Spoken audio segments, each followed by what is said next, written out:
Welcome to the Omnibus Show, a program for people who are interested in everything, with deep conversations on a wide variety of subjects. And now your host, Dave Gibbs. Hello, and welcome to this episode of the Omnibus Show, the program for people who are interested in everything, with deep conversations on a wide variety of subjects. Today's guest is Anne-Marie Chastain. She's the executive director for the Carmel Symphony Orchestra, and we're going to have a musical conversation with her today. It's great to have you with us today. Yes. Welcome. Thank you. It's great to be here. Well, good. Well, when I talk to musical people, it's like, when you visit somebody in their home, if you kind of want to know them without them saying anything, you kind of look at their music and their book collection. And that may not necessarily define who they are as a person, but it defines kind of where their mind is or where their ears are. And so when I talk with musical people, I always like to know about their music to kind of understand their language. Mm-hmm. Can you tell us a bit about how you evolved musically? Was it in a family? Did you pick up an instrument and then just learn that and just really love it and stay with it? Can you tell us a little bit about that, Anne-Marie? Sure. Yes, so I come from a very musical family. I grew up in Chicago in the suburbs. My father played piano. He had a day job, but he would come home every night and play for an hour or two. Wow. Beethoven's Pathétique. I'm so passionate. I have those memories. He also played organ in the local church. Uh-huh. He accompanied local musicals, and we used to have sing-alongs in our family. Oh, very fun. We had a whole songbook full of musicals. And so music was a part of my life from the start.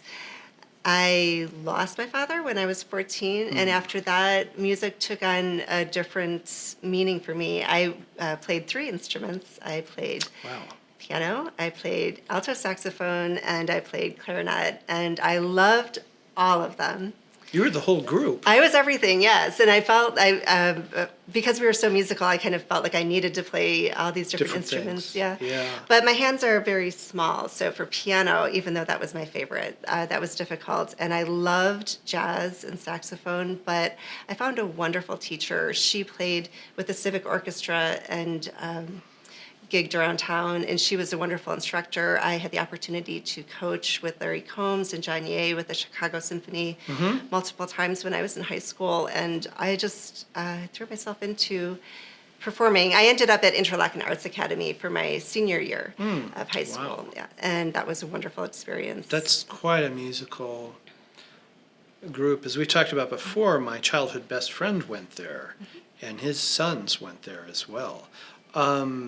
That is quite, not everybody knows about that, but those who do, it's like, that is kind of like I want to say special sauce, but that's a special place for musical people who grew up in America and probably internationally as well. We did have people from all over the world there, and it was a tremendous group. A famous alumnus from my year was Jewel, the singer. Oh, really? So, okay. I got to hear her singing. She would play guitar with one of her friends in the basement in one of our dorms. How fun. And I heard her yodel at one of our talent shows. Oh, okay. But anyway, it was a wonderful school. So that's quite a place to have musical experience with all of those people, because it really is a special place, as I understand. Musical people are at a certain level. It's like music is, it's like you're into the universal language. You know what I mean? It's like you go other places just when you get into music, listening to it and talking about it, and that experience. It kind of helps make big souls. It was transformative for me because those years were difficult after that loss, and to be able to throw myself into performing and studying was really a lifeline. And I think we do hear about that with the arts.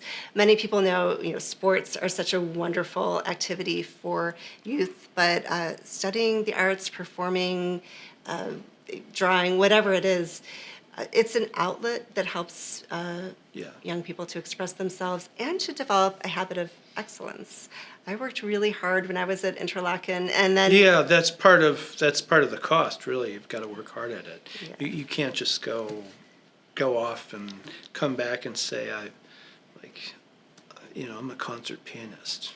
I haven't practiced yet, but it's day in, day out. yeah, Yeah. it's very you have to be in.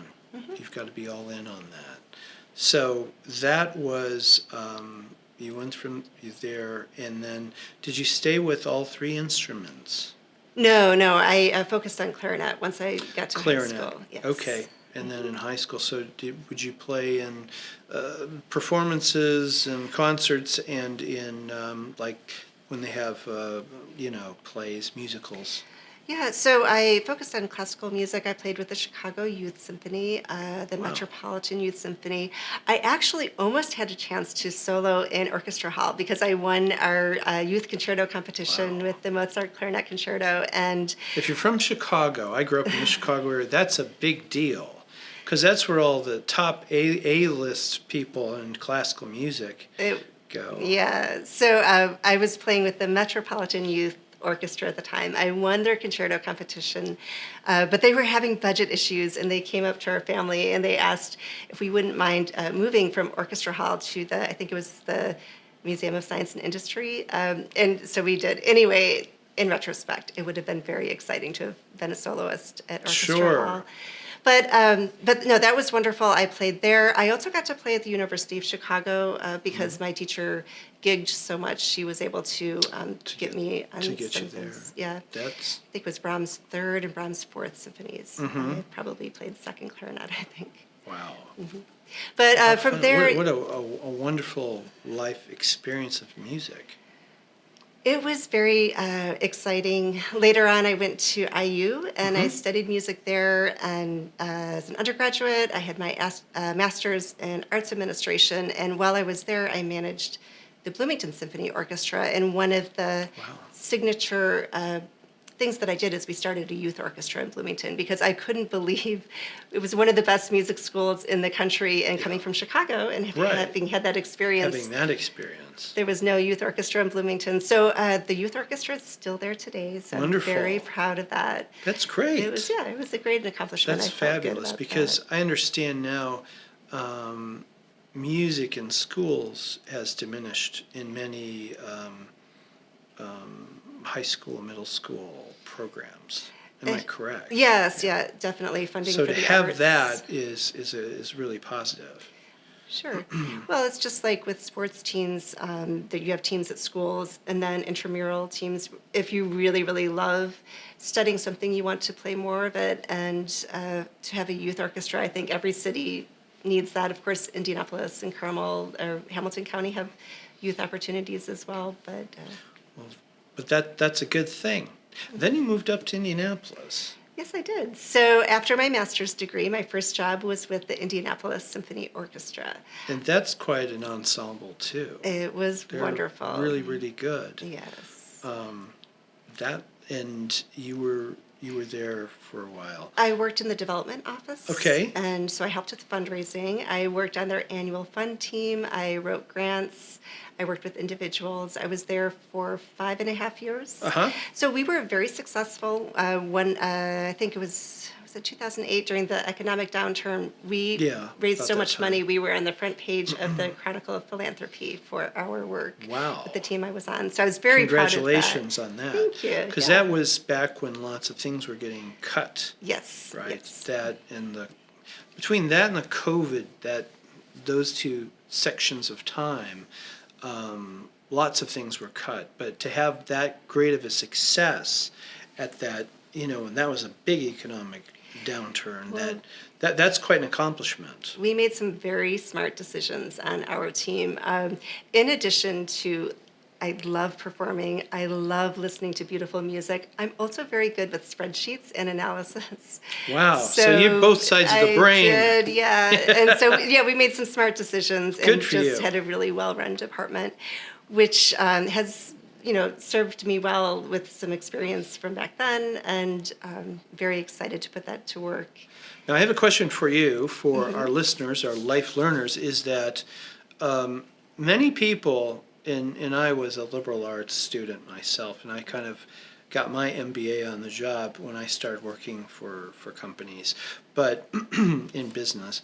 But what advice would you have for someone who's musical, who would be getting involved in administrative duties wherever they are out there with their local musical orchestras or ensembles, symphonies, etc.?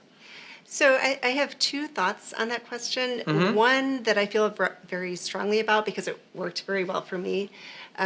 Oftentimes when parents are, they've got their kids coming up through high school and they might be artistic and musical, and then they may not want to encourage their children to study music at the college level because they feel like that is maybe a difficult career. Gotcha. However, for me, studying music at IU School of Music was Jacob School now, Right. was so tremendous because I worked so hard and was so driven to that level of excellence that I felt like that set me up very well for work later on down the road. Okay. I went back for my master's in arts administration and got my business degree then. Yes. But that desire to create something that is beautiful and cohesive and that is transformative, I think is a wonderful foundation for any type of business experience.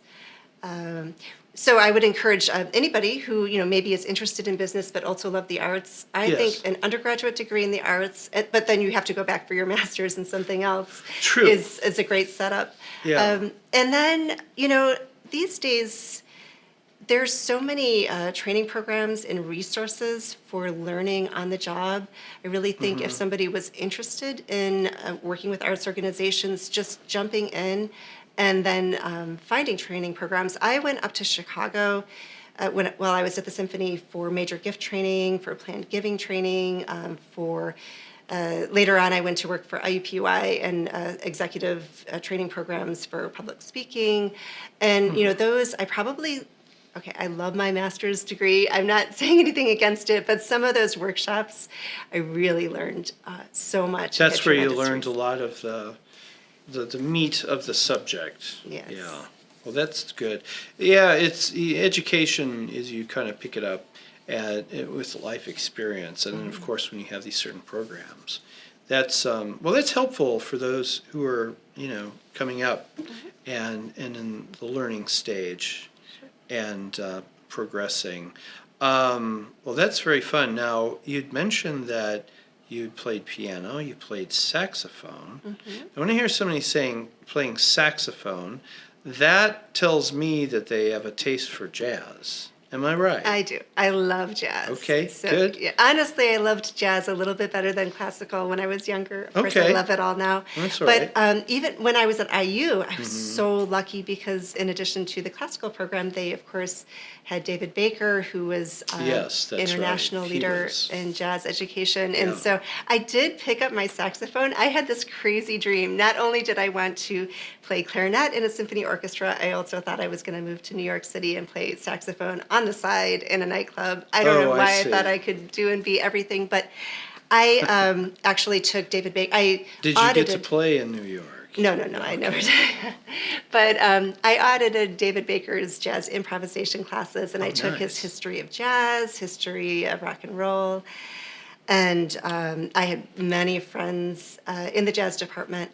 Actually, after I finished my degree, when I moved up to Indianapolis, I had friends who played in a jazz orchestra that still exists, the Vasily Wallerab Jazz Orchestra. And at that time, they were a pickup band that played at the Jazz Kitchen on Tuesday nights. All the best jazz musicians in town played there. Yeah. But they really wanted to become a not-for-profit and have a concert series, kind of Gotcha. like the jazz version of the ISO. So I was there.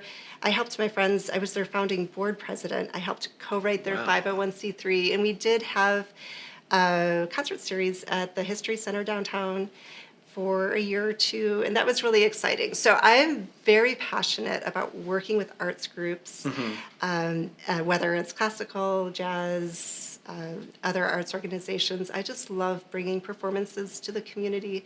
And yes, I love jazz. So you're the right person for this job. I'm You very love lucky. music. You love transformative, that means real creative, things that give people a very positive effect, and that they enjoy. And that's really what this, the symphony is all about. And having that musical experience, that's fun. We're going to take a break right now, and we will carry on the musical conversation with Anne-Marie Chastain in Chapter 2 on the Omnibus Show.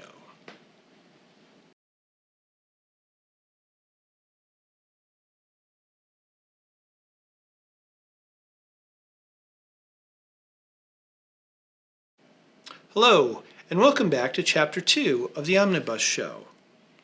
This week we're with Anne-Marie Chastain, who's the Executive Director for the Carmel Symphony Orchestra.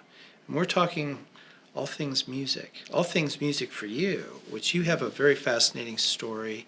Now I'm going to go back, I'm going to get personal. We talked about particularly the two genres of classical and jazz.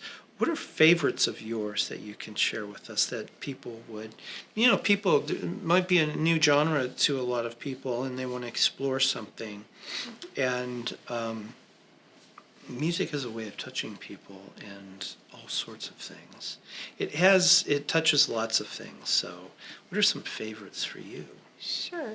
So on the classical side, Yes. I'm more eclectic. I like to listen to a That's good. variety I like of eclectic. composers. I mean, I love romantic.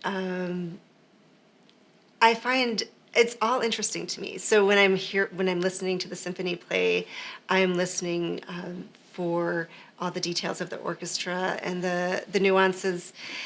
This last season, I loved Leonard Bernstein, West Side Story. It was very exciting. That was a wonderful performance. I also found Valerie Coleman's Umoja, which is a more contemporary piece, extremely interesting. It was just beautiful, and it took me to places I didn't expect. So when I'm listening to classical, really every concert is kind of new and fresh.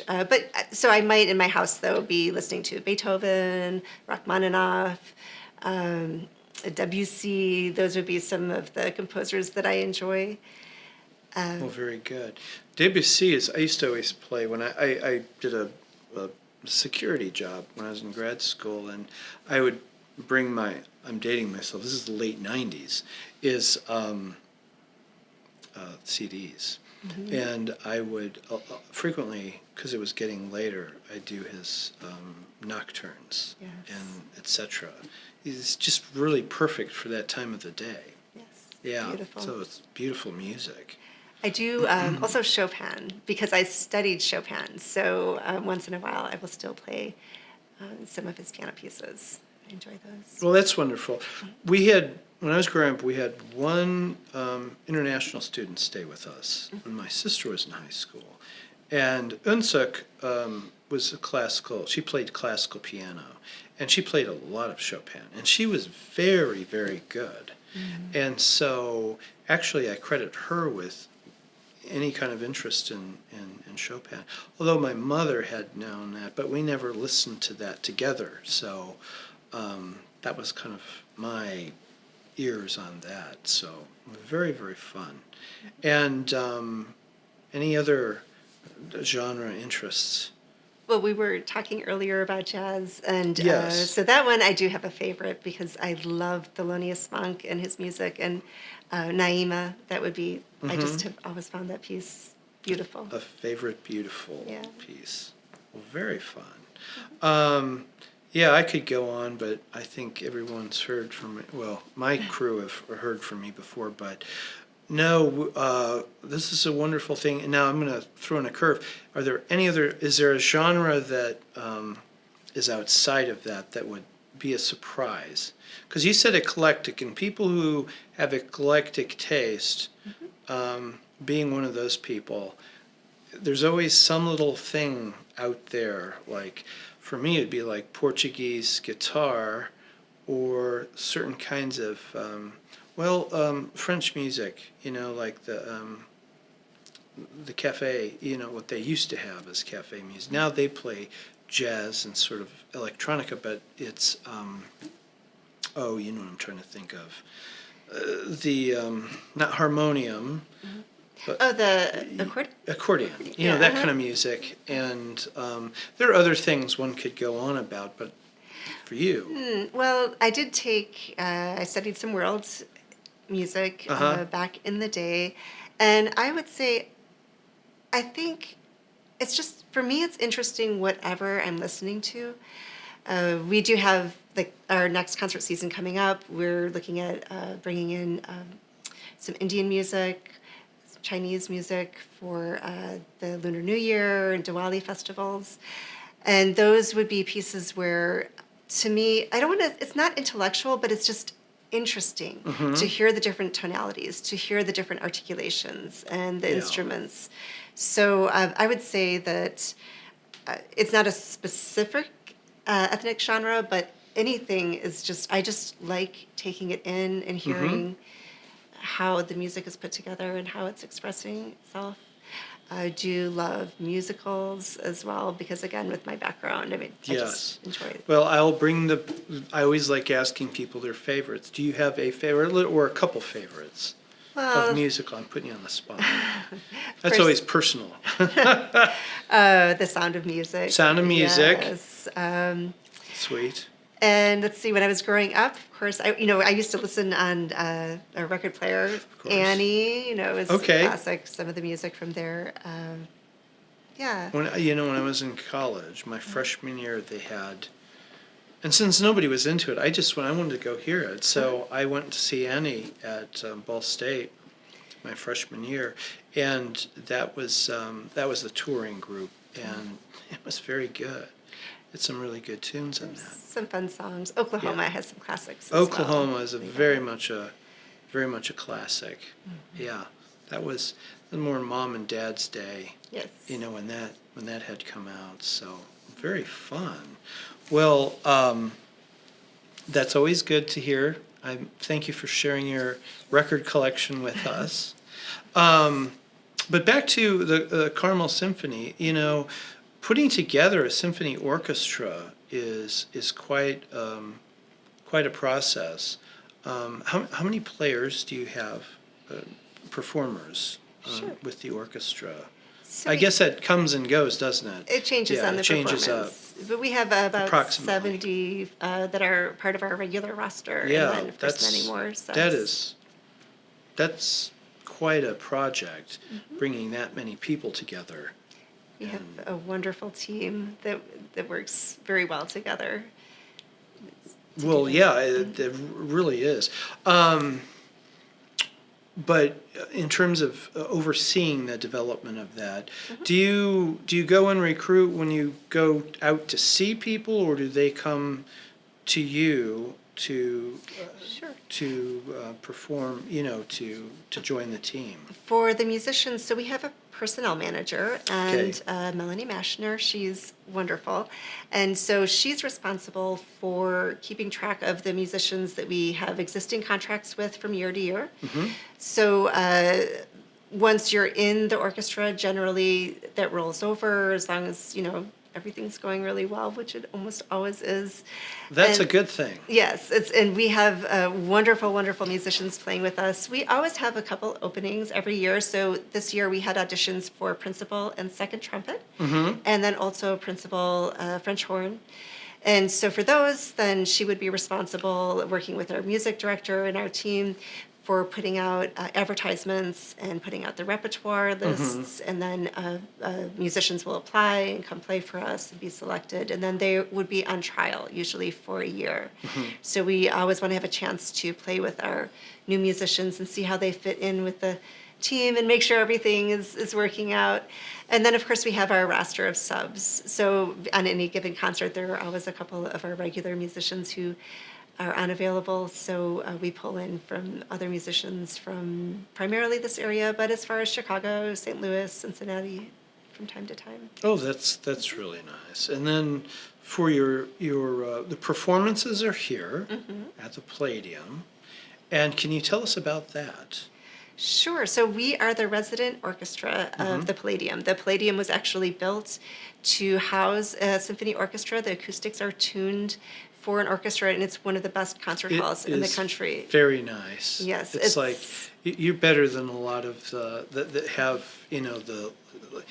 You're probably challenging where the CSO is. I mean, the other CSO, Chicago, Orchestra Hall has, but they play different venues as well. Sure. There was a tremendous amount of thought that went into designing the Palladium and setting up the acoustics for an orchestra, and it was wonderful. We had Francisco Fulana was one of our guest soloists. He's a Spanish violinist who played with us this year, and he said after the concert, he said that really the hall rivaled many of the top concert halls that he's played in Europe. It was an old European hall. Yeah. The acoustics are such that when you play on the stage, you really don't need to be amplified. If for a symphony orchestra, that the sound just carries, and the same thing for voice. So it's a tremendous location, and the ability to rehearse and perform in that space is an incredible asset for our orchestra and for the community. It sets the stage for the type of organization that we are and the type of experience that people have when they come to hear us. That's great. I mean, that's what the music experience is for. So you have the perfect home. Yes. You really, really do.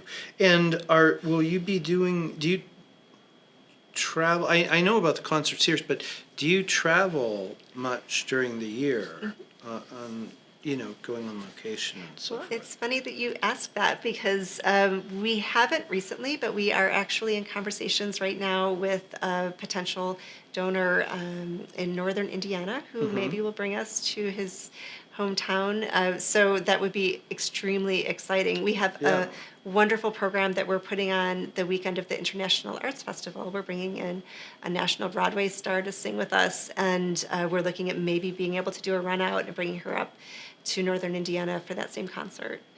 Very nice. Would that be during, did you say one of the festivals? It's the weekend of the International Arts Festival. Sorry. Yeah.